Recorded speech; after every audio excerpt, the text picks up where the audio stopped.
All right. I want everybody to get a copy of today's lesson. Today's lesson is titled, among other things, Who Do You Think You Are?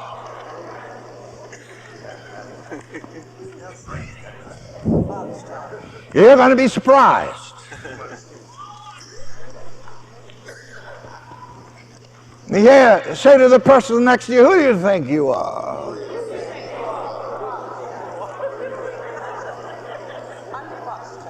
Most people don't know. Yeah, I've got some other things to talk about, but I've already gotten off on this. Most people don't know, don't have a clue. There's a song that I love to hear Nancy Wilson sing, titled, I've Never Been to Me. All that's on these lesson sheets. You need this lesson sheet. If you thought you knew who you were, you need it. If you don't have a clue, you need it. Who do you think you are? I think I'm going to take right off on it. Amen. I'm ready. That's an important question. Please hear this. In life, you can only be, do, and have according to who you think and feel that you are. The psychologists call it your self-image. Let me hear you say self-image. Who do you think you are? All of your experiences of life build themselves around your self-identity. I heard Reverend William Inlaw talking about the lesson, forgiveness. And you know what you forgive? Forgive your mistaken identity. There's another way that I can say what the one sin is. The one sin is mistaken identity. And we hear the preachers and the hamartiologists, hamartia, sin in the Greek. Hamartiology, the doctrine of sin. That's what they teach you in the theological seminary. They tell us about sin, but one way to define the one and only sin from which all other sins come is mistaken identity. Amen. Say mistaken identity 3 times. Mistaken identity. Mistaken identity. Mistaken identity. The introduction on this lesson, oh, by the way, there's so many things to say. And as I say, it started coming to me again before I left upstairs. Sinner, to get into hamartiology for a moment. Sinner is man's mistaken identity. Man's erroneous self-identity. Yes, sir.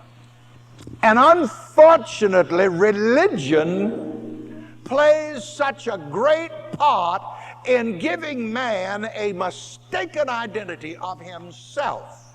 Again and again and again it was preached to us, you are a sinner, sinner, sinner, sinner, sinner. Make the sign of the cross. Close that now.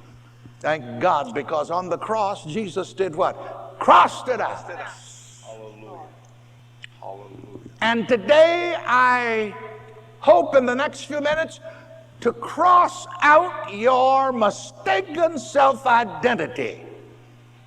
You have been living the life of an imposter. My God. Woo.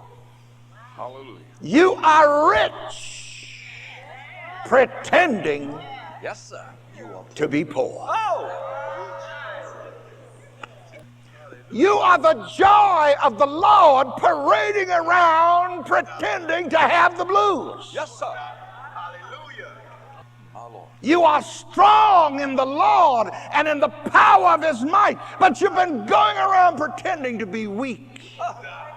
You've been acting like your problems are greater than you are. When I heard somebody say, greater is he that is in you than he that is in the world. Amen. You've been going around pretending to be defeated when you have the victory. You've been going around pretending to be crazy when the book says we have the mind of Christ. Hallelujah. Glory to God. Hallelujah. You're pretending to be poor when you're rich. I read a lot of English Regency novels. That's one of my techniques for immediately relaxing my mind when I think about church people, when I think about when I think about Moses' members. Hallelujah.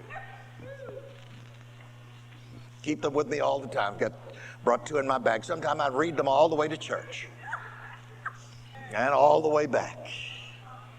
And quite often in those novels, section 1, the question of high-born and low-born comes up.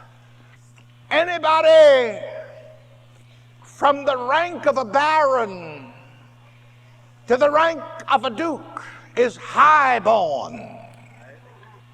From there up, princes, princesses, kings and queens become royalty.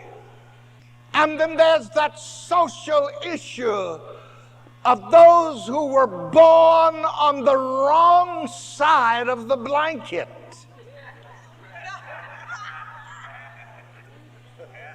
Sociologically, we used to call them bastards.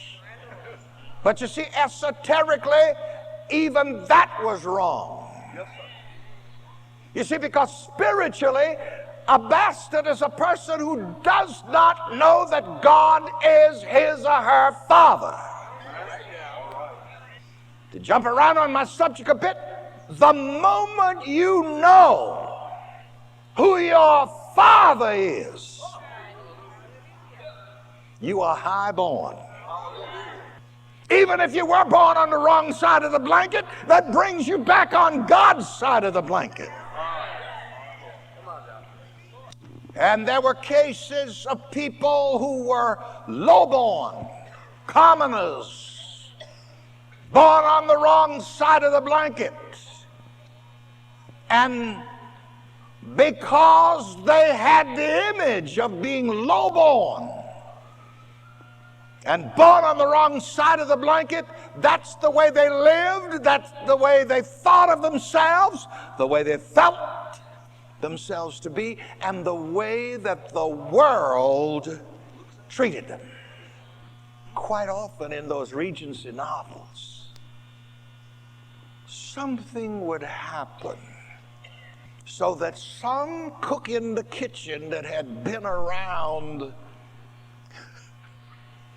the castle for a long time would begin to tell how the Duke used to sneak over to the servants' quarters at night.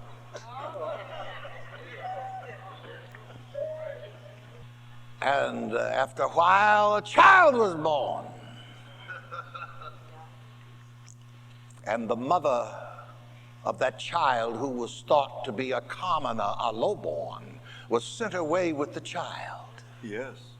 But then after a while, the word would get around. Sometimes it would take 10 years, 20 years, until perhaps the Duke passes away. And then somebody would remember. Hallelujah. And it would be revealed. This is the Duke's daughter. Yes, Lord. This is the Duke's son. Instantly, people would begin to treat that person differently. that person would begin to think of himself and herself. And at the reading of the will, many times the Duke would acknowledge, after he's gone, you see, Yes. that such and such a servant's child Yes. was fathered by myself. And their relationship would be regularized. I'm here to tell you today that you are highborn. Hallelujah. You are royal born in heaven. Hallelujah. Just say to the person next to you, you are high and royal born in heaven. You are high and royal born.